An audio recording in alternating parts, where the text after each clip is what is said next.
اللہ اکبر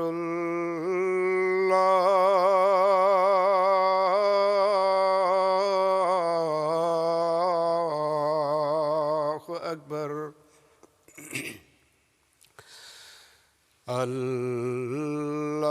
اللہ اکبر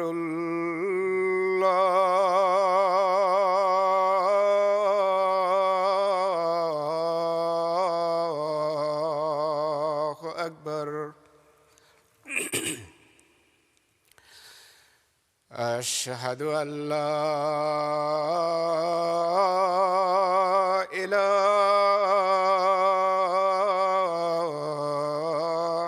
الا اللہ اشہد ان لا الہ الا اللہ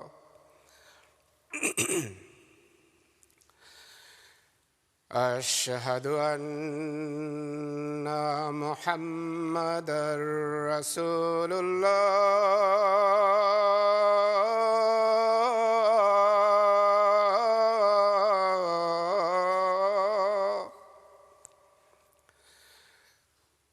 اشہد ان محمدا رسول اللہ حی علی الصلاۃ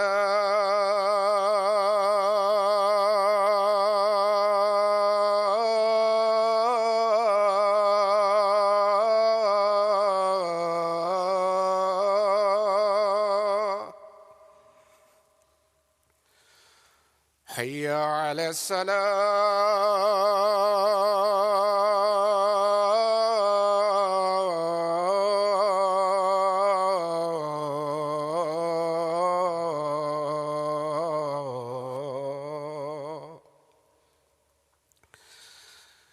حی علی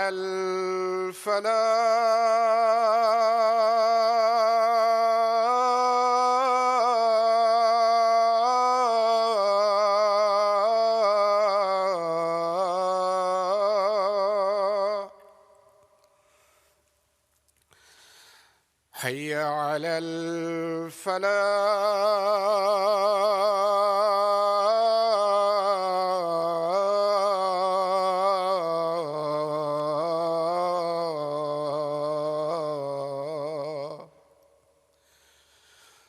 اللہ اکبر اللہ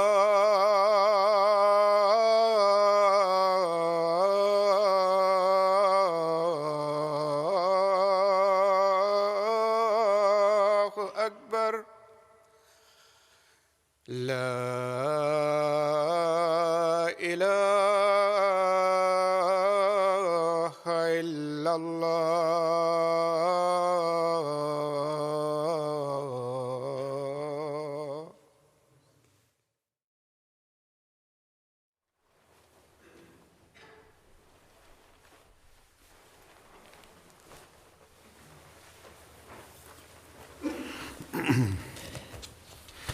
السلام علیکم ورحمۃ اللہ.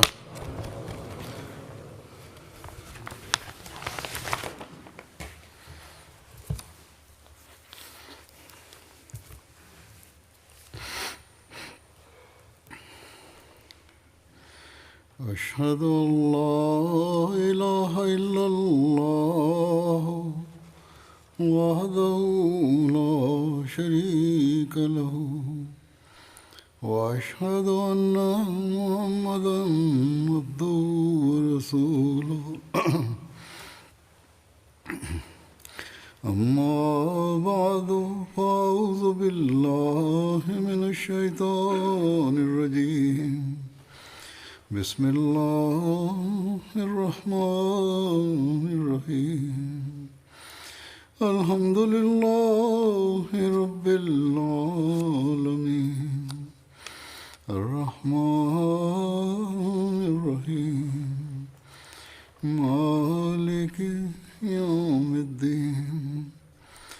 إياك نعبد وإياك نستعين اهدنا الصراط المستقيم صراط الذين أنعمت عليهم غير المغضوب عليهم ولا الضالين.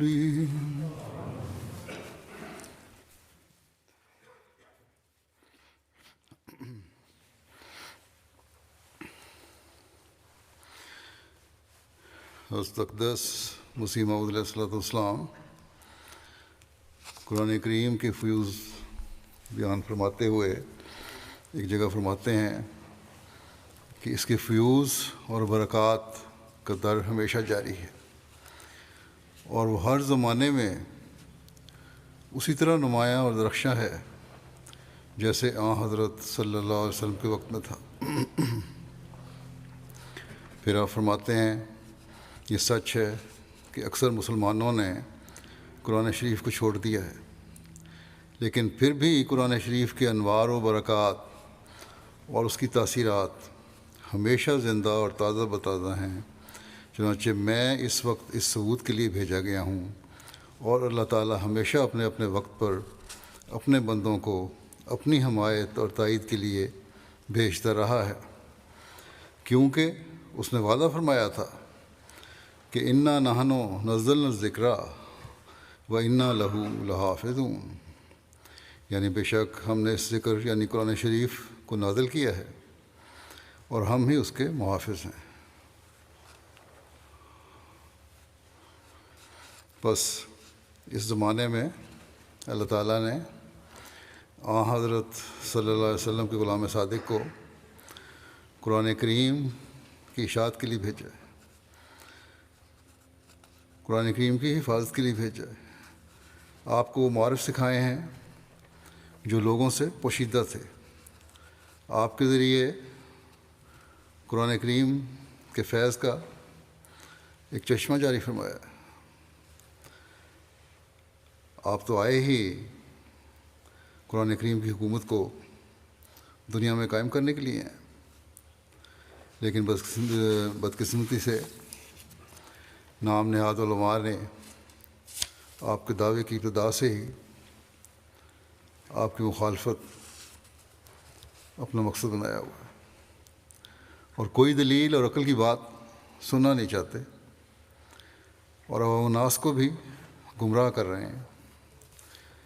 خود تو علم و معرفت سے نابلد ہیں،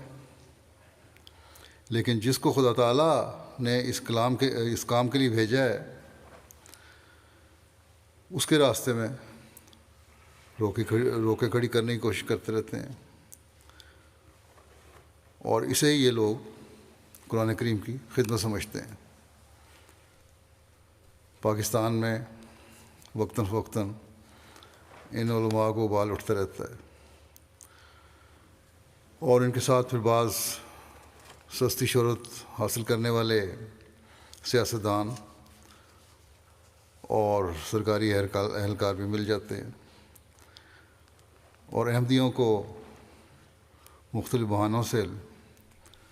ظلموں کا نشانہ بنایا جاتا ہے.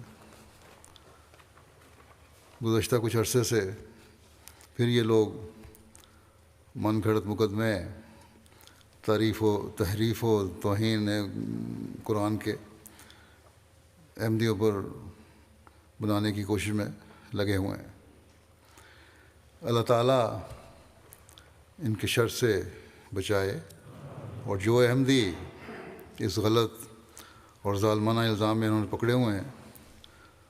ان کی جلد رہائی کی بھی اللہ تعالیٰ سامان پیدا فرمائے. بہرحال جیسا کہ میں نے کہا کہ اس زمانے میں حضرت مسیح موعود علیہ الصلوۃ والسلام کی تعلیم کی روشنی ہے جس سے قرآن کریم کے علوم و معرفت معارف کا پتہ چلتا ہے۔ اور جماعت احمدیہ ہی ہے جو اس کام کو دنیا میں سر انجام دے رہی ہے۔ حضرت مسیح علیہ الصلوۃ والسلام نے ہمیں قرآن کریم کی عظمت و اہمیت، مقام و مرتبہ کے متعلق اپنے ارشادات اور تصنیفات میں جو عرفان بیان فرمایا ہے اور عطا فرمایا ہے وہ میں آج بیان کروں گا۔ حضرت مسیح علیہ الصلوۃ والسلام ایک جگہ قرآن کریم کی کامل اور مکمل تعلیم ہونے کے بارے میں ذکر کرتے ہوئے فرماتے ہیں کہ میرا مذہب یہی ہے کہ قرآن اپنی تعلیم میں کامل ہے اور کوئی صداقت اس سے باہر نہیں، کیونکہ اللہ جل شانہ فرماتا ہے کہ نزلنا علیک الکتاب تبیان لکل شیء، یعنی ہم نے تیرے پر وہ کتاب اتاری ہے جس میں ہر ایک چیز کا بیان ہے۔ اور پھر فرماتا ہے ما فرطنا فی الکتاب من شیء، یعنی ہم نے اس کتاب سے کوئی چیز باہر نہیں رکھی۔ لیکن ساتھ اس کے فرماتے ہیں کہ ساتھ اس کے یہ بھی میرا اعتقاد ہے کہ قرآن کریم سے تمام مسائل دینیہ کا استخراج و استنباط کرنا اور اس کی مجملات کی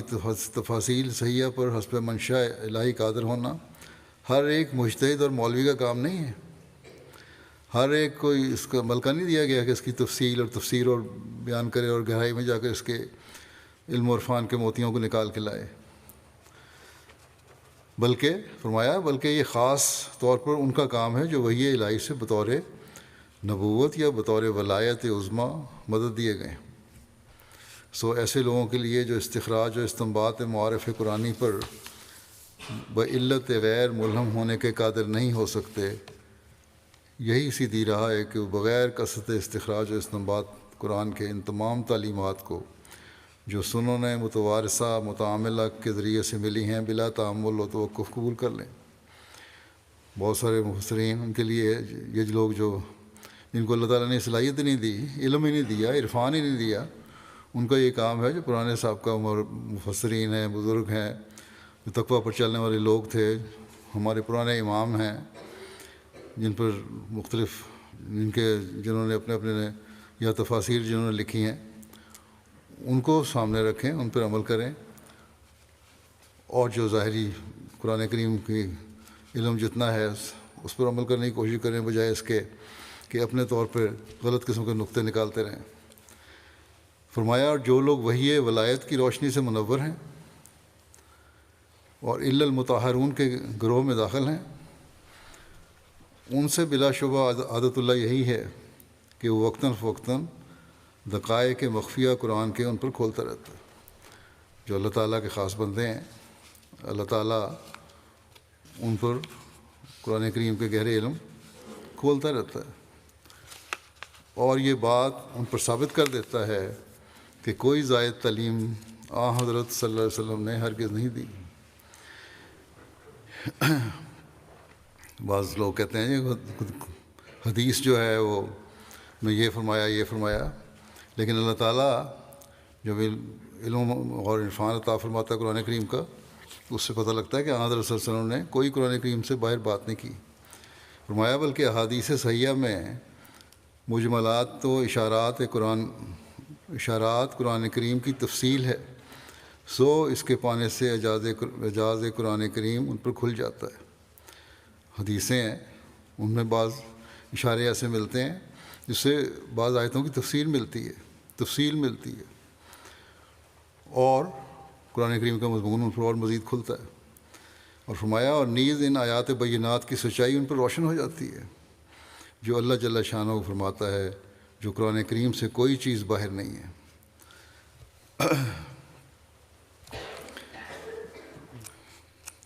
اس زمانے میں حضرت مسیح علیہ الصلوۃ والسلام کو اللہ تعالیٰ نے قرآن کریم کے علم و معرفت کو عطا فرمانے کے لیے بھیجا ہے۔ پھر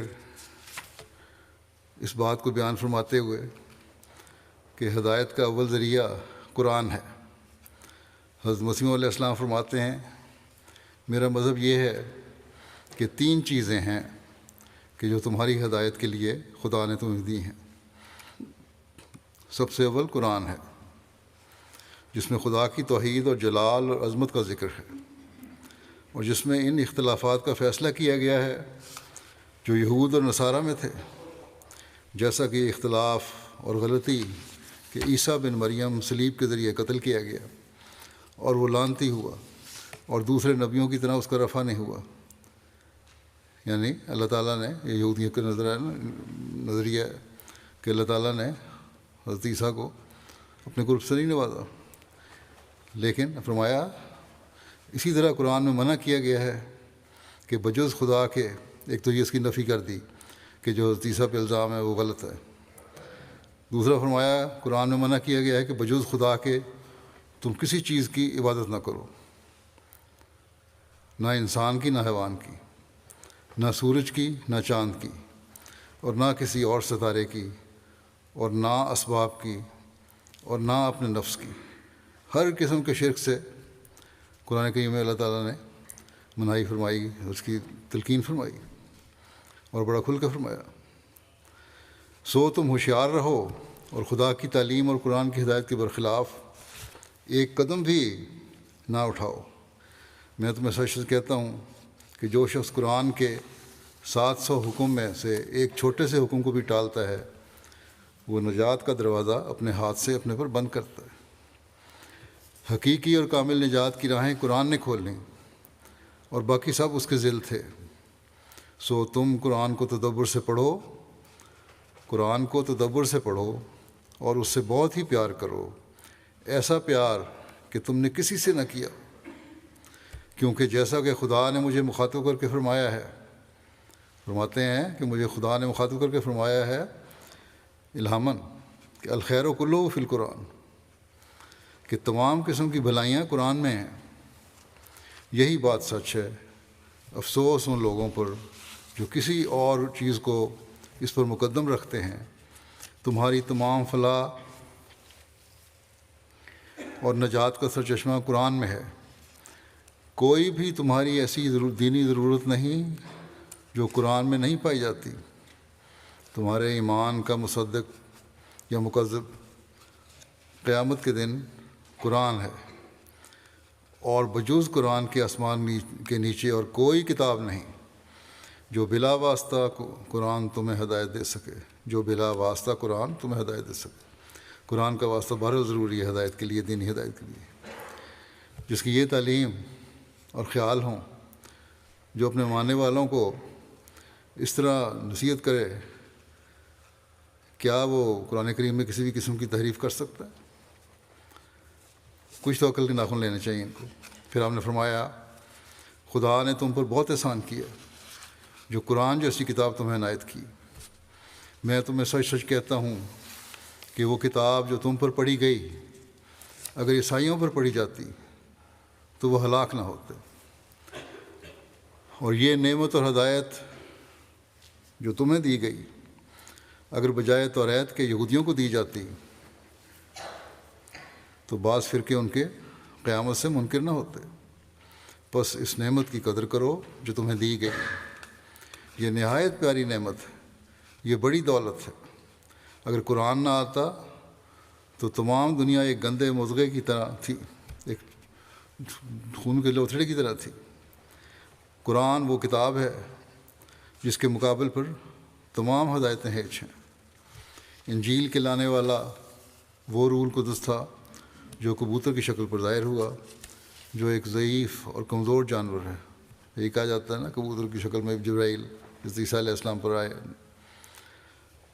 فرمایا کہ یہ تو کمزور پرندہ ہے جس کو بلی بھی پکڑ سکتی ہے۔ اسی لیے عیسائی دن بدن کمزوری کے گڑھے میں پڑتے گئے اور روحانیت ان میں باقی نہ رہی۔ اور اب تو یہ حال ہے کہ جو اعداد و شمار سامنے آ رہے ہیں کہ اکثریت عیسائیوں کی ہے جو عیسائیت سے انکاری ہو رہے ہیں اور عیسائیت کو چھوڑ رہے ہیں اس لیے کہ روحانیت نہیں مل رہی ان کو۔ اور مسلمانوں کی بدقسمتی ہے کہ باوجود قرآن ہونے کے اس پر عمل نہ کر کے اس کی روحانیت سے فائدہ نہیں اٹھا رہے، اور جس شخص کو اس علم و معرفت کے پھیلانے کے لیے اللہ تعالیٰ نے بھیجا ہے اس کو ماننے سے انکاری ہیں۔ فرماتے ہیں کیونکہ تمام ان کے ایمان کا مدار کبوتر پر تھا،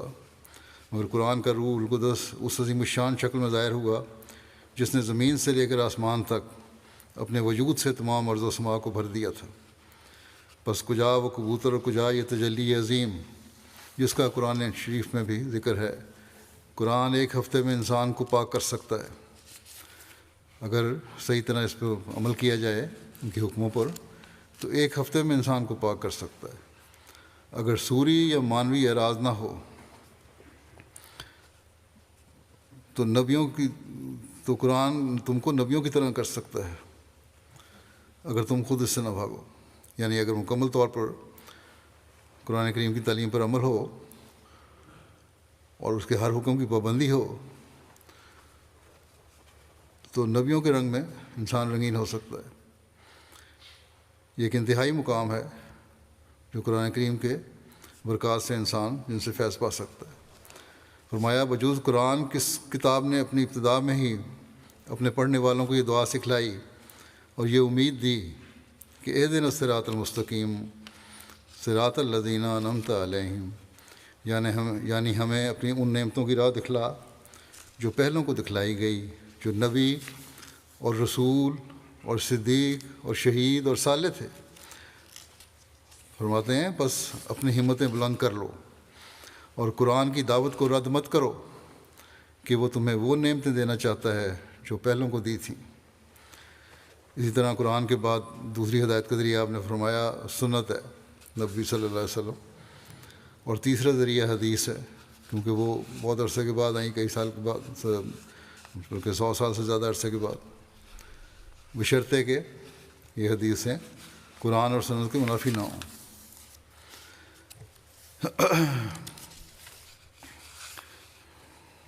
قرآن کریم کی عزت و تکریم کرنے کی نصیحت کرتے ہوئے آپ فرماتے ہیں کہ جو لوگ قرآن کو عزت دیں گے وہ آسمان پر عزت پائیں گے۔ اس کی تفصیل میں آپ نے فرمایا تمہارے لیے ایک ضروری تعلیم یہ ہے کہ قرآن شریف کو مہجور کی طرح نہ چھوڑ دو، تمہاری اسی میں زندگی ہے۔ جو لوگ قرآن کو عزت دیں گے وہ آسمان پر عزت پائیں گے۔ قرآن شریف سے بالکل کنارہ کشی نہ کر لو، اس پہ عمل کرنا بالکل چھوڑ، یہ نہ ہو کہ وہ عمل ہی نہ کرو، اس کو پڑھو، باقاعدگی سے پڑھو، اس کی نصائح پر عمل کرو، کیونکہ جو لوگ قرآن کو عزت دیں گے وہ آسمان پر عزت پائیں گے۔ جو لوگ ہر ایک حدیث اور ہر ایک قول پر قرآن کو مقدم رکھیں گے ان کو آسمان پر مقدم رکھا جائے گا۔ نوع انسان کے لیے روئے زمین پر اب کوئی کتاب نہیں مگر قرآن، اور تمام آدمزادوں کے لیے اب کوئی رسول اور شفیع نہیں مگر محمد مصطفیٰ صلی اللہ علیہ وسلم۔ سو تم کوشش کرو کہ سچی محبت اس جاہ و جلال کے نبی کے ساتھ رکھو اور اس کے غیر کو اس پر کسی نوع کی بڑائی مت دو تا آسمان پر تم نجات یافتہ لکھے جاؤ۔ اور یاد رکھو کہ نجات وہ چیز نہیں جو مرنے کے بعد ظاہر ہوگی، بلکہ حقیقی نجات وہ ہے کہ اس دنیا میں اپنی روشنی دکھلاتی ہے۔ ایمان میں ایسی مضبوطی ہوتی ہے کہ اس دنیا میں انسان پر اس کی روشنی ظاہر ہو جاتی ہے۔ ہر ظلم کا مقابلہ کرنے کے لیے انسان تیار ہو جاتا ہے، جس کی تازہ مثال ہمیں گزشتہ دنوں ہمارے بورکینا فاسو کے شہید بھائیوں میں ملتی ہے۔ اور فرماتے ہیں یہ نجات یافتہ کون ہے؟ وہ جو یقین رکھتا ہے کہ جو خدا سچ ہے اور محمد صلی اللہ علیہ وسلم اس میں اور تمام مخلوق میں درمیانی شفیع ہے، اور آسمان کے نیچے نہ اس کے ہم مرتبہ کوئی اور رسول ہے اور نہ قرآن کے ہم رتبہ کوئی اور کتاب ہے، اور کسی کے لیے خدا نے نہ چاہا کہ وہ ہمیشہ زندہ رہے مگر یہ برگزیدہ نبی ہمیشہ کے لیے زندہ ہے۔ ایک اور الزام جو ہے اس کا بھی رد کر دیا کہ ہم نعوذ باللہ حضرت صلی اللہ علیہ وسلم کی توہین کرتے ہیں۔ پھر قرآن شریف کے خاتم الکتب ہونے کے بارے میں آپ فرماتے ہیں کہ حضرت صلی اللہ علیہ وسلم خاتم النبیین ہیں اور قرآن شریف خاتم الکتب ہے۔ اب کوئی اور کلمہ یا کوئی اور نماز نہیں ہو سکتی۔ جو کچھ حضرت صلی اللہ علیہ وسلم نے فرمایا یا کر کے دکھایا اور جو کچھ قرآن شریف میں ہے اس کو چھوڑ کر نجات نہیں مل سکتی۔ جو اس کو چھوڑے گا وہ جہنم میں جاوے گا۔ یہ ہمارا مذہب اور عقیدہ ہے، مگر اس کے ساتھ یہ بھی یاد رکھنا چاہیے کہ اس امت کے لیے مخاطبات اور مکالمات کا دروازہ کھلا ہے۔ اللہ تعالیٰ کلام کرتا ہے، مخاطب ہوتا ہے، یہ دروازہ کھلا ہے، بند نہیں ہو گیا۔ اور یہ دروازہ گویا قرآن مجید کی سچائی اور حضرت صلی اللہ علیہ وسلم کی سچائی پر ہر وقت تازہ شہادت ہے۔ اور اس کے لیے خدا تعالیٰ نے سورہ فاتحہ ہی میں یہ دعا سکھائی ہے کہ اہدنا الصراط المستقیم صراط الذین انعمت علیہم غیر انعمت علیہم اہدنا الصراط المستقیم صراط الذین انعمت علیہم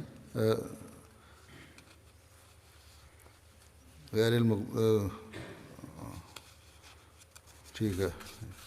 اس کی فرمایا کہ انعمت علیہم کی راہ کے لیے جو دعا سکھلائی ہے، انعمت علیہم کی راہ کے لیے جو دعا سکھلائی، تو اس میں انبیاء علیہم السلام کے کمالات کے حصول کا اشارہ ہے۔ اور یہ ظاہر ہے کہ انبیاء علیہم السلام کو جو کمال دیا گیا وہ معرفت الہی ہی کا کمال تھا، اور یہ نعمت ان کو مکالمات اور مخاطبات سے ملی تھی۔ اسی کے تم بھی خواہاں رہو۔ بس اس نعمت کے لیے خیال کرو کہ قرآن شریف اس دعا کی تو ہدایت کرتا ہے، مگر اس کا ثمرہ کچھ بھی نہیں،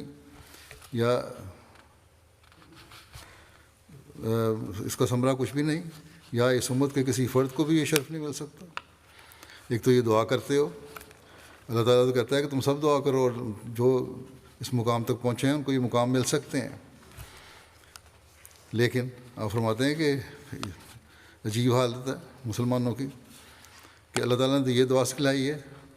اور پھر یہ کہتے ہیں کسی ایک شخص کو بھی کجا یہ کہ بہت ساروں کو ملے، ایک شخص کو بھی نہیں مل سکتا، ایک شخص بھی ایسا نہیں کہ امت میں جس کو یہ مقام مل سکے۔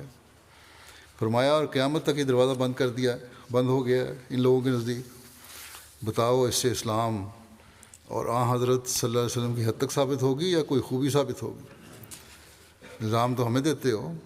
اب تم بتاؤ کہ تم جو دروازے بند کر رہے ہو، اللہ تعالیٰ کی دعا سکھائی ہوئی ہے اس کے باوجود دروازے بند کر رہے ہو، اس کے حد تک کہ مرتکب کون ہو رہا ہے، تم یا ہم؟ فرمایا میں سچ سچ کہتا ہوں کہ جو شخص یہ اعتقاد رکھتا ہے وہ اسلام کو بدنام کرتا ہے، اور اس نے مغز شریعت کو سمجھا ہی نہیں۔ اسلام کے مقاصد میں سے تو یہ امر تھا کہ انسان صرف زبان ہی سے وحدہ لا شریک نہ کہے، بلکہ در حقیقت سمجھ لے، اور بہشت اور دوزخ پر خیالی ایمان نہ ہو، بلکہ فی الحقیقت اسی زندگی میں وہ بہشتی کیفیات پر اطلاع پا لے، ایسی نیکیاں ہوں کہ یہ زندگی بھی جنت بن جائے، اور ان گناہوں سے جن میں وحشی انسان مبتلا ہیں نجات پا لے۔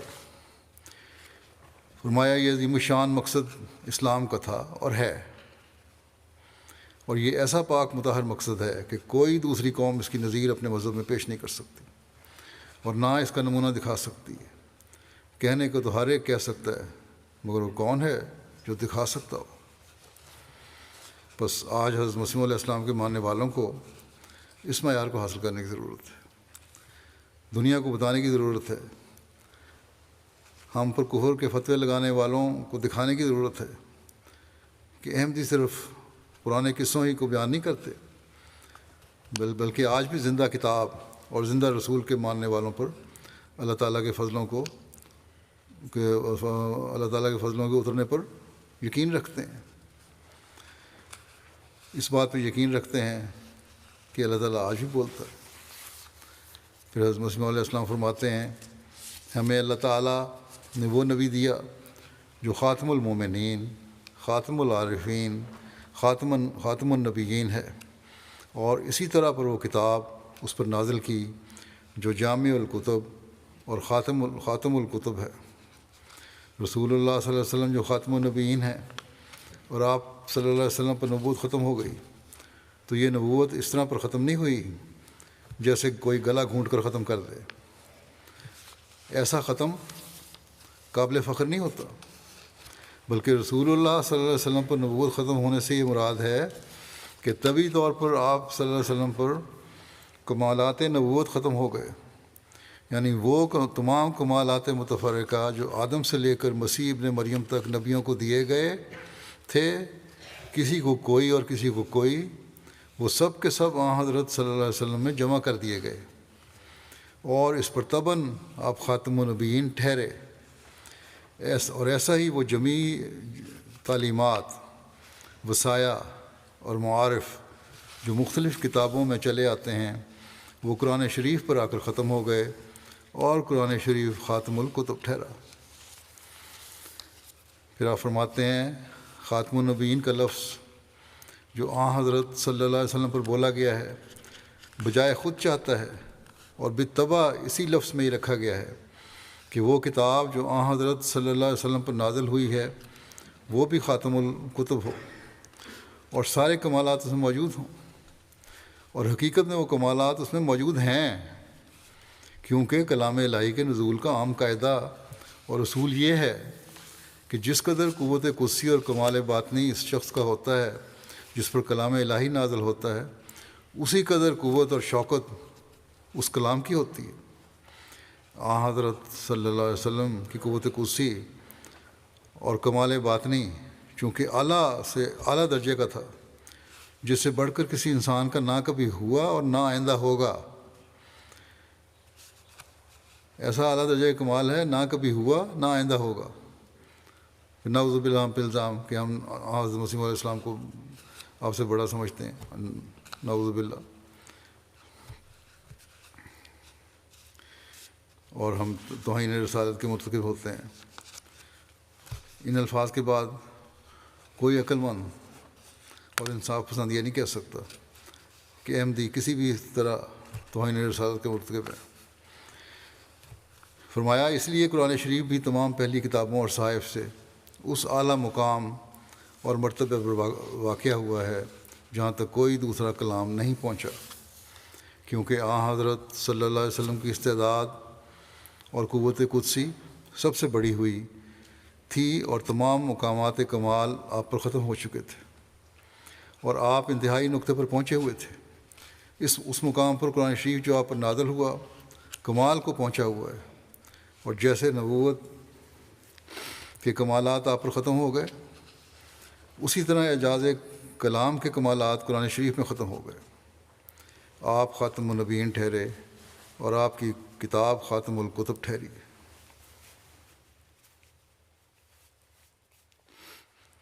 فرمایا جس قدر مراتب اور وجوہ اعجاز کلام کے ہو سکتے ہیں، ان سب کے اعتبار سے آپ کی کتاب انتہائی نقطے پر پہنچی ہوئی ہے۔ جو بھی مرتبہ ہو، جو بھی وجوہات ہو سکتی ہیں کسی کلام کے بڑائی کی اور اعجاز کی، وہ سب اس میں موجود ہیں، یعنی کیا باعتبار فصاحت و بلاغت، کیا باعتبار ترتیب مضامین، کیا باعتبار تعلیم، کیا باعتبار کمالات تعلیم، کیا باعتبار ثمرات تعلیم۔ غرض جس پہلو سے دیکھو اسی پہلو سے قرآن شریف کا کمال نظر آتا ہے اور اس کا اعجاز ثابت ہوتا ہے، اور یہی وجہ ہے کہ قرآن شریف نے کسی خاص امر کی نظیر نہیں مانگی، بلکہ عام طور پر نظیر طلب ہے، عام طور پر نظیر طلب کی ہے، یعنی جس پہلو سے چاہو مقابلہ کرو، خواہ بلحاظ فصاحت و بلاغت، خاص پہلو کو نہیں مانگا، کسی طرح آؤ قرآن شریف سے مقابلہ کر لو۔ قرآن شریف میں ہر قسم کے مضامین موجود ہیں، خواہ بلحاظ فصاحت و بلاغت ہے، خواہ بلحاظ مطالب اور مقاصد ہے، خواہ بلحاظ تعلیم ہے، خواہ بلحاظ پیش گوئیاں ہیں اور غیب کے پیش گوئیوں اور غیب کے جو قرآن شریف میں موجود ہیں۔ غرض کسی رنگ میں دیکھو یہ معجزہ ہے۔ پھر ایک مجلس میں آپ نے فرمایا یہ بات ہرگز ہرگز بھول جانے کے قابل نہیں ہے کہ قرآن شریف جو خاتم الکتب ہے دراصل قصوں کا مجموعہ نہیں ہے۔ جن لوگوں نے اپنی غلط فہمی اور حق پوشی کی بنا پر قرآن شریف کو قصوں کا مجموعہ کہا ہے، انہوں نے حقائق شناس فطرت سے حصہ نہیں پایا، ورنہ اس پاک کتاب نے تو پہلے قصوں کو بھی ایک فلسفہ بنا دیا ہے۔ جو قصے بیان ہوئے ہیں وہ بھی اس طرح بیان کیے ہیں کہ وہ ایک فلسفہ ہے، ایک ان میں سبق ہے، ایک گہرائی ہے۔ فرمایا اور یہ اس کا احسان عظیم ہے ساری کتابوں اور نبیوں پر کہ ان قصوں کو بھی اس نے فلسفہ بنا دیا، ورنہ آج ان باتوں پر ہنسی کی جاتی۔ اور یہ بھی اللہ تعالیٰ کا فضل ہے کہ اس علمی زمانے میں جب کہ موجودات عالم کے حقائق اور خواص الاشیاء کے علوم ترقی کر رہے ہیں، اس نے آسمانی علوم اور کشف حقائق کے لیے ایک سلسلے کو قائم کیا ہے۔ بڑے بڑے علوم کے ماہرین پیدا ہو رہے ہیں، مختلف قسم کی سائنس کے مضامین ہیں، دوسرے مضامین ہیں، دنیا ترقی کر رہی ہے، مزید تحقیقیں ہو رہی ہیں، اس کے لیے سلسلہ قائم کر دیا۔ اور اس سلسلے میں اس کی تفسیر قرآن کریم کے علم سے ہی علم حاصل کر کے، ایک تعلیم سے ہی علم حاصل کر کے پھر حضرت مسیح علیہ السلام نے ان سب کا بیان فرمایا ہے کہ کس طرح سائنس اور مذہب میں ایک یکجائی ہے۔ فرمایا جس نے ان تمام باتوں کو فیض آوج کے زمانے میں ایک معمولی قصوں سے بڑھ کر بکت نہ رکھتی تھیں، اور اس سائنس کے زمانے میں اس پر ہنسی ہو رہی، اس سائنس کے زمانے میں اس پر ہنسی ہو رہی تھی، جو اندھیرا زمانہ تھا، ایک جہالت کا زمانہ تھا، اکا دکا علماء نظر آتے تھے اسلام میں، اس وقت ان باتوں کو اصول کی باتیں پھیلی ہوئی ہیں، لوگ ہنستے تھے، سائنسدان ہنستے تھے کہ کیا ہے، لیکن قرآن کریم نے آپ کو بھیج کر اور اس کی تفسیر جو آپ نے بیان کی، تشریح جو بیان فرمائی، اور جس طرح اس کا عرفان بیان فرمایا، علمی پیرائے میں فرمایا کہ علمی پیرائے میں فلسفہ کی صورت پیش کر دیا۔ مسلمانوں کو تو اللہ تعالیٰ کا شکر ادا کرنا چاہیے کہ اس نے اس زمانے میں اپنے وعدے کے مطابق قرآن کریم کی حقیقی تعلیم کو بیان کرنے کے لیے اپنے فرستادے کو بھیجا، جس نے اسلام کی تعلیم کے پر جو جہالت کے الزامات تھے ان سب کو دور کر دیے۔ پھر قرآن کریم پر ایمان اور اس کی پیروی کو آپ کس قدر ضروری خیال فرماتے تھے، اور اس کو ایمان کا حصہ یقین رکھتے تھے۔ اس کی تفصیل بیان فرماتے ہوئے فرماتے ہیں، میں قرآن کریم اور حضرت صلی اللہ علیہ وسلم کی پیروی سے ذرا ادھر ادھر ہونا بے ایمانی سمجھتا ہوں۔ میرا عقیدہ یہی ہے کہ جو اس کو ذرا بھی چھوڑے گا وہ جہنمی ہے۔ پھر اس عقیدے کو نہ صرف تقریروں میں فرمایا کہ پھر اس عقیدے کو نہ صرف تقریروں میں بلکہ 60 کے قریب اپنی تصنیفات میں بڑی وضاحت سے بیان کیا ہے میں نے، اور دن رات مجھے یہی فکر اور خیال رہتا ہے۔ آپ نے فرمایا کہ ہمارے مخالفین جھٹ کفر کا فتویٰ ہم پہ لگا دیتے ہیں، اگر کوئی بات سنتے ہیں ہماری طرف سے تو انصاف کا تقاضا تو یہ تھا، اللہ تعالیٰ کا خوف رکھتے ہوئے، کہ ہم سے پوچھتے کہ یہ بات تم نے کی ہے یا نہیں کی، اور اگر کی ہے تو یہ تو اسلام کے مطابق نہیں ہے، اس کی وضاحت کرو۔ لیکن نہیں، فرمایا کہ ان کو ذرا بھی پرواہ نہیں ہے، صرف کہ کفر کے فتوے لگانے پر تلے ہوئے ہیں۔ بس ہم نے تو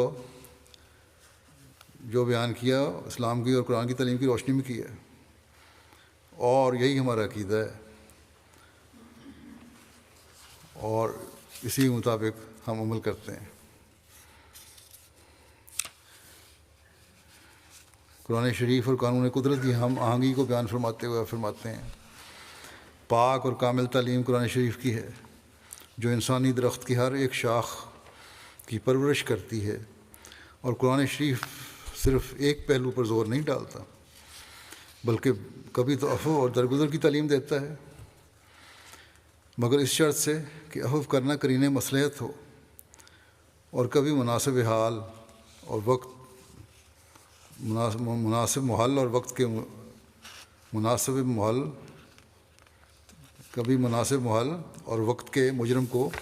سزا دینے کے لیے فرماتا ہے، کبھی معاف کرنے کی طرف فرماتا ہے، کبھی سزا دینے کی طرف۔ پر در حقیقت قرآن شریف خدا تعالیٰ کے اس قانون قدرت کی تصویر ہے جو ہمیشہ ہماری نظر کے سامنے ہے۔ یہ بات نہایت معقول ہے کہ خدا کا قول اور فعل دونوں مطابق ہونے چاہئیں،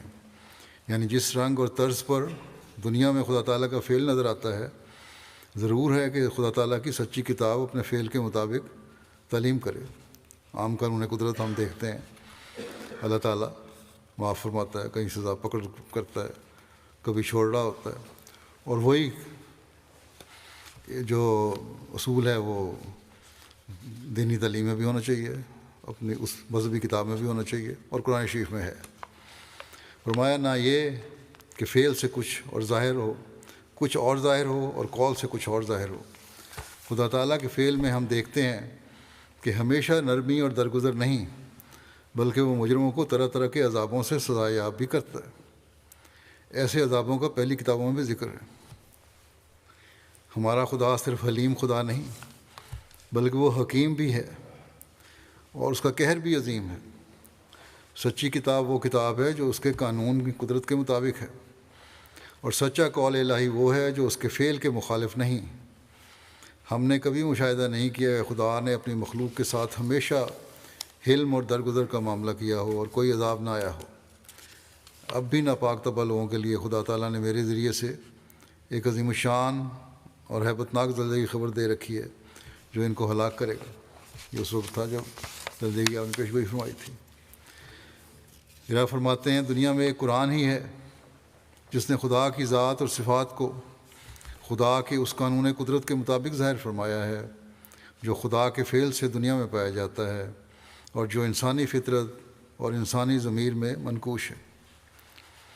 عیسائی صاحبوں کا خدا صرف انجیل کے ورقوں میں محبوس ہے،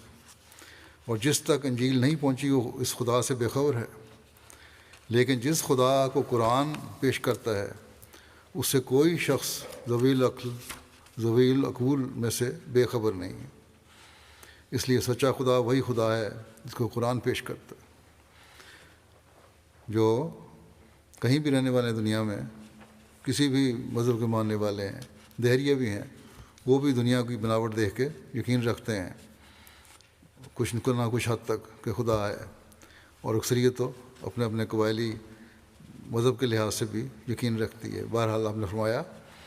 کہ قرآن کریم میں خدا تو یہ ہے جو خود ظاہر کرتا ہے اپنے آپ کو، عیسائیوں کی طرح نہیں، جس کی شہادت انسانی فطرت اور قانون قدرت دے رہا ہے۔ فرماتے ہیں سچا وہی مذہب ہے کہ جو اس زمانے میں بھی خدا کا سننا اور بولنا دونوں ثابت کرتا ہے۔ اگر سچے مذہب میں خدا تعالیٰ اپنے مخاطبہ سے اپنے وجود کی آپ خبر دیتا ہے۔ خدا شناسی ایک نہایت مشکل کام ہے۔ دنیا کے حکیموں اور فلاسفروں کا کام نہیں ہے جو خدا کا پتہ لگاویں، کیونکہ زمین و آسمان کو دیکھ کر صرف یہ ثابت ہوتا ہے کہ اس ترکیب محکم اور ابلغ کا کوئی سانع ہونا چاہیے، مگر یہ تو ثابت نہیں ہوتا کہ فی الحقیقت وہ سانع موجود بھی ہے، اور ہونا چاہیے اور ہے میں جو فرق ہے وہ ظاہر ہے۔ بس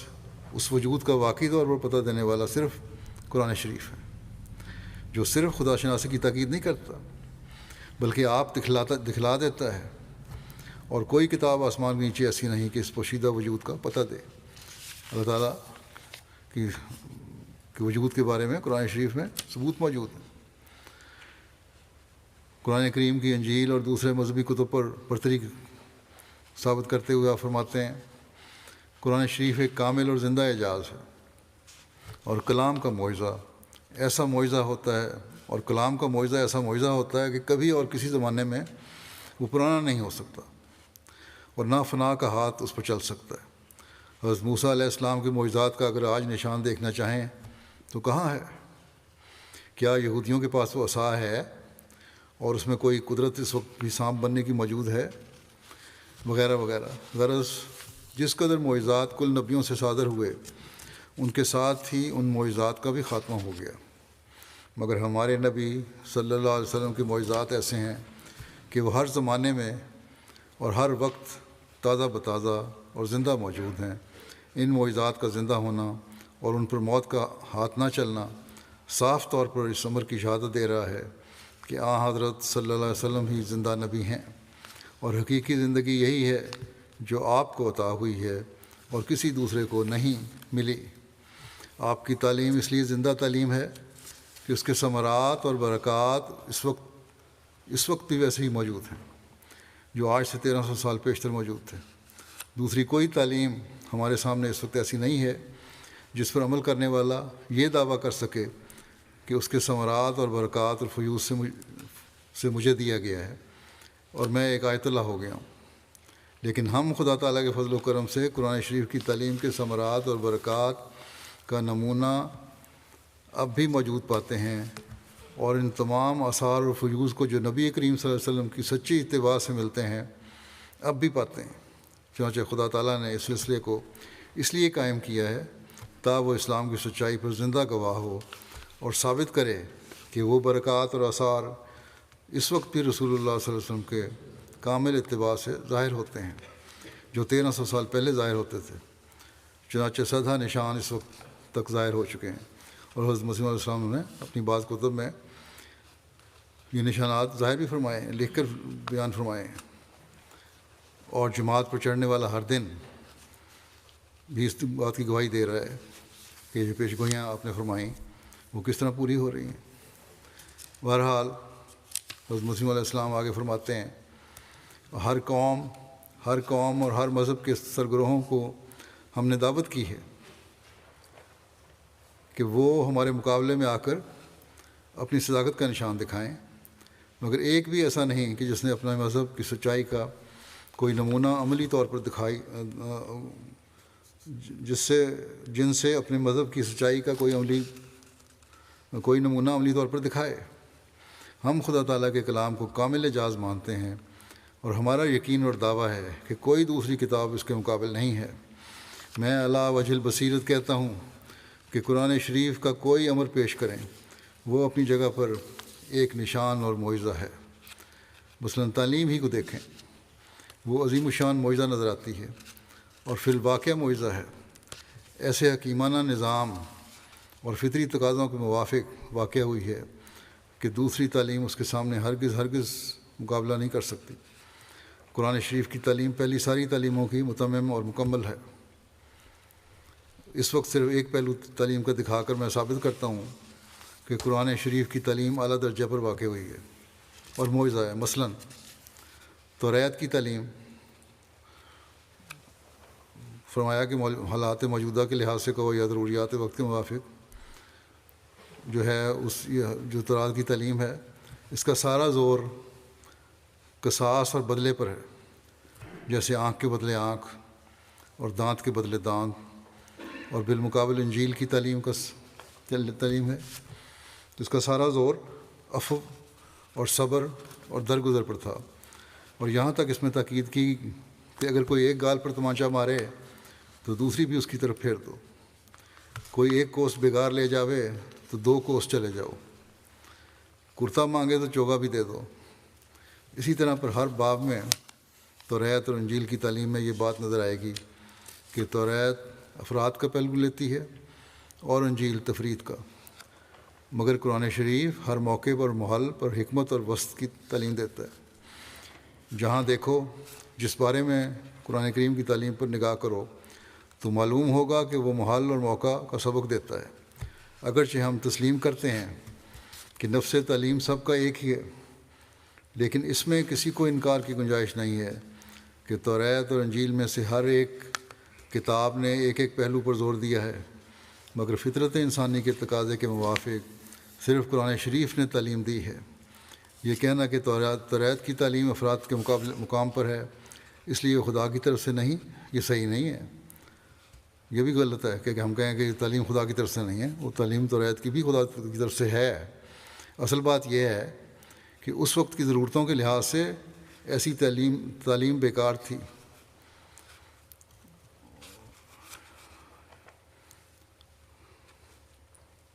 اور چونکہ توریت یا انجیل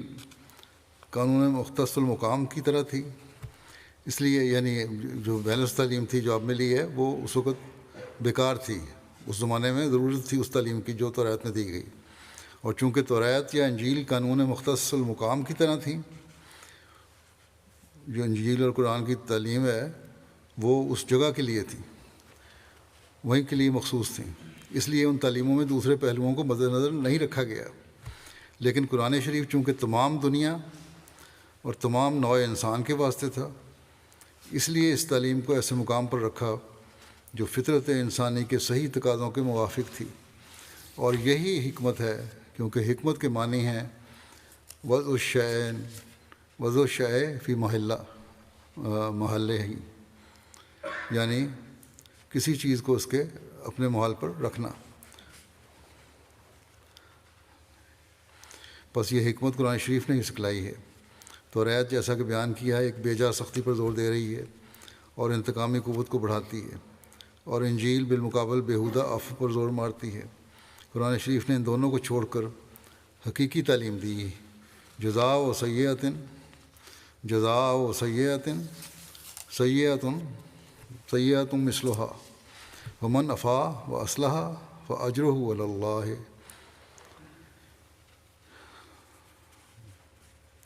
ومن عفا و اصلح فاجرہ علی اللہ، یعنی بدی کی جزا اسی قدر بدی ہے، لیکن جو شخص معاف کر دے اور اس معاف کرنے میں اصلاح مقصود ہو، اس کا اجر اس کے رب کے پاس ہے۔ یہ جرات اور نشانات کے ساتھ قرآن کریم کی برتری تمام ادیان پر ثابت کرنا آپ کا اس وقت تھا جب اس ملک میں انگریزوں کی حکومت تھی، چرچ کا دور تھا، پھر بھی کھلا چلا چیلنج آپ نے قرآن کریم کی برتری کا دیا اور کسی خوف کو قریب بھی نہ آنے دیا، کیونکہ آپ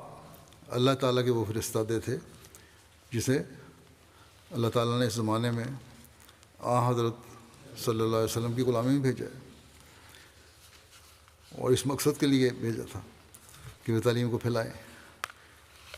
اور یہی چیز ہم دیکھتے ہیں آپ کی لٹریچر میں اور تعلیم، اور اسی چیز کو ہم آج جماعت احمدیہ بھی آگے پھیلا رہی ہے۔ اور جماعت احمدیہ پر الزام لگانے والے یہ کہتے ہیں کہ احمدی قرآن کریم کی تحریف اور توہین کے مرتکب ہو رہے ہیں۔ قرآن کریم کی ضرورت اور اہمیت بیان فرماتے ہوئے آپ فرماتے ہیں قرآن شریف کے وجود کی ضرورت پر ایک بڑی دلیل یہ ہے کہ پہلی تمام کتابیں موسیٰ کی کتاب توریت سے انجیل تک ایک خاص قوم یعنی بنی اسرائیل کو اپنا مخاطب ٹھہراتی ہیں، اور صاف اور صریح لفظوں میں کہتی ہیں کہ ان کی ہدایتیں عام فائدے کے لیے نہیں ہیں بلکہ صرف بنی اسرائیل کے وجود تک محدود ہیں۔ مگر قرآن شریف کا مد نظر تمام دنیا کی اصلاح ہے، اور اس کی مخاطب کوئی خاص قوم نہیں بلکہ کھلے طور پر بیان فرماتا ہے کہ وہ تمام انسانوں کے لیے نازل ہوا ہے، اور ہر ایک کی اصلاح اس کا مقصود ہے۔ بلحاظ مخاطبین کے توریت کی تعلیم اور قرآن کی تعلیم میں بڑا فرق ہے۔ مثلاً توریت کہتی ہے کہ خون مت کرو، اور قرآن بھی کہتا ہے کہ خون مت کرو، اور بظاہر قرآن میں اسی حکم کا اعادہ معلوم ہوتا ہے جو توریت میں آ چکا ہے،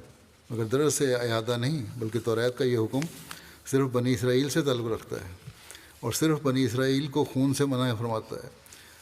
دوسرے سے توریت کو کچھ غرض نہیں۔ لیکن قرآن شریف کا یہ حکم دنیا سے تعلق رکھتا ہے اور تمام نوع انسان کو ناحق کی خون ریزی سے منع فرماتا ہے۔ اسی طرح تمام احکام میں قرآن شریف کی اصل غرض عامہ خلائق کی اصلاح ہے، اور توریت کی غرض صرف بنی اسرائیل تک محدود ہے۔ پھر فرمایا یہ دعویٰ پادریوں کا سراسر غلط ہے کہ قرآن توحید اور احکام میں نئی چیز کون سی لایا جو توریت میں نہ تھی۔ بظاہر ایک نادان توریت کو دیکھ کر دھوکہ میں پڑے گا کہ توریت میں توحید بھی موجود ہے اور احکام عبادت اور حقوق عباد کا بھی ذکر ہے، پھر کون سی نئی چیز ہے جو قرآن کے ذریعے سے بیان کی گئی؟ مگر یہ دھوکہ اسی کو لگے گا جس نے کلام الہی میں کبھی تدبر نہیں کیا واضح ہو کہ الہیات کا بہت سا حصہ ایسا ہے کہ توریت میں اس کا نام و نشان نہیں، چنانچہ توریت میں توحید کے بارے میں توحید کے باریک مراتب کا کہیں ذکر نہیں۔ قرآن ہم پر ظاہر فرماتا ہے کہ توحید صرف اس بات کا نام نہیں کہ ہم بتوں اور انسانوں اور حیوانوں اور عناصر اور اجرام فلکی اور شیاطین کی پرستش سے باز رہیں، بلکہ توحید 3 درجے پر منقسم ہے۔ درجہ اول عوام کے لیے، یعنی ان کے لیے جو خدا تعالیٰ کے غضب سے نجات پانا چاہتے ہیں۔ دوسرا درجہ خواص کے لیے، یعنی ان کے لیے جو عوام کی نسبت زیادہ تر قرب الہی کے ساتھ خصوصیت پیدا کرنی چاہتے ہیں۔ اور تیسرا درجہ خواص الخواص کے لیے جو قرب کے کمال تک پہنچنا چاہتے ہیں۔ اول مرتبہ توحید کا تو یہی ہے کہ غیر اللہ کی پرستش نہ کی جائے، اور ہر ایک چیز جو محدود اور مخلوق معلوم ہوتی ہے، خواہ زمین پر ہے خواہ آسمان پر، اس کی پرستش سے کنارہ کیا جائے۔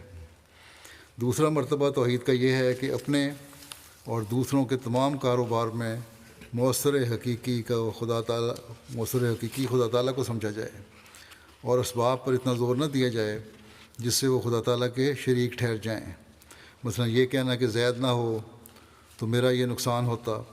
اور بکر نہ ہوتا تو میں تباہ ہو جاتا، یہ لوگوں پر انحصار جو ہے یہ بھی شرک ہے، یہ توحید کے خلاف ہے۔ اگر یہ کلمات اس نیت سے کہے جائیں کہ جس سے حقیقی طور پر زید اور بکر کو کچھ چیز سمجھا جاوے تو یہ بھی شرک ہے۔ تیسری قسم کی توحید کی یہ ہے کہ خدا تعالیٰ کی محبت میں اپنے نفس کے اغراض کو بھی درمیان سے اٹھانا اور اپنے وجود کو اس کی عظمت میں محو کرنا۔ یہ توحید توریت میں کہاں ہے؟ ایسا ہی توریت میں بہشت اور دوزخ کا کچھ ذکر نہیں پایا جاتا، اور شاید کہیں کہیں اشارات ہوں۔ ایسا ہی توریت میں خدا تعالیٰ کی صفات کاملہ کا کہیں پورے طور پر ذکر نہیں۔ اگر توریت میں کوئی ایسا صورت ہوتی جیسا کہ قرآن شریف میں قل هو اللہ احد اللہ الصمد لم یلد ولم یولد ولم یکن لہ کفوا احد ہے، تو شاید عیسائی اس مخلوق پرستی کی بلا سے رک جاتے۔ ایسا ہی توریت نے حقوق کے مدارج کو پورے طور پر بیان نہیں کیا، لیکن قرآن نے اس تعلیم کو بھی کمال تک پہنچایا ہے۔ مثلاً وہ فرماتا ہے ان اللہ یامر بالعدل والاحسان وایتاء ذی القربی، یعنی خدا حکم کرتا ہے کہ تم عدل کرو، اور اس سے بڑھ کر یہ کہ تم احسان کرو، اور اس سے بڑھ کر یہ کہ تم لوگوں سے کی ایسے طور سے خدمت کرو جیسے کوئی قرابت کے جوش سے خدمت کرتا ہے، یعنی بنی نوع سے تمہاری ہمدردی جوش طبع سے ہو، کوئی ارادہ احسان رکھنے کا نہ ہو، جیسا کہ ماں اپنے بچے سے ہمدردی رکھتی ہے۔ ایسا ہی توریت نے خدا کی ہستی اور اس کی وحدانیت اور اس کی صفات کاملہ کو دلائل عقلیہ سے ثابت کر کے نہیں دکھلایا، لیکن قرآن شریف نے ان تمام عقائد اور نیز ضرورت الہام اور نبوت کو دلائل عقلیہ سے ثابت کیا ہے، اور ہر ایک بحث کو فلسفے کے رنگ میں بیان کر کے حق کے طالبوں پر اس کا سمجھنا آسان کر دیا ہے۔ اور یہ تمام دلائل ایسے کمال سے قرآن شریف میں پائے جاتے ہیں کہ کسی کی مقدور میں نہیں کہ مثلا ہستی باری تعالیٰ پر کوئی ایسی دلیل پیدا کر سکے جو قرآن شریف میں موجود نہ ہو۔ ما سوا اس کے قرآن شریف کے وجود کی ضرورت پر ایک بڑی دلیل یہ ہے کہ پہلی تمام کتابیں موسیٰ کی کتاب توریت سے انجیل تک ایک خاص قوم یعنی بنی اسرائیل کو اپنا مخاطب ٹھہراتی ہیں، اور صاف اور صریح لفظوں میں کہتی ہیں کہ ان کی ہدایتیں عام فائدے کے لیے نہیں بلکہ صرف بنی اسرائیل کے وجود تک محدود ہیں۔ مگر قرآن شریف کا مد نظر تمام دنیا کی اصلاح ہے، اور اس کی مخاطب کوئی خاص قوم نہیں بلکہ کھلے طور پر بیان فرماتا ہے کہ وہ تمام انسانوں کے لیے نازل ہوا ہے، اور ہر ایک کی اصلاح اس کا مقصود ہے۔ قرآن کریم کے فضائل اور مقام اور مرتبہ اور برتری اور بھی مختلف حوالے ہیں جو انشاءاللہ آئندہ بیان ہوں گے کبھی۔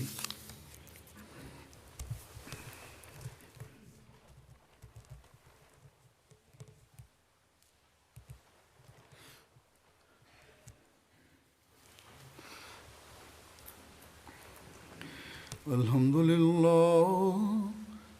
للہ نحمده ونستعینه ونستغفره ونؤمن به ونتوکل علیہ ونعوذ باللہ من شرور انفسنا ومن سيئات أعمالنا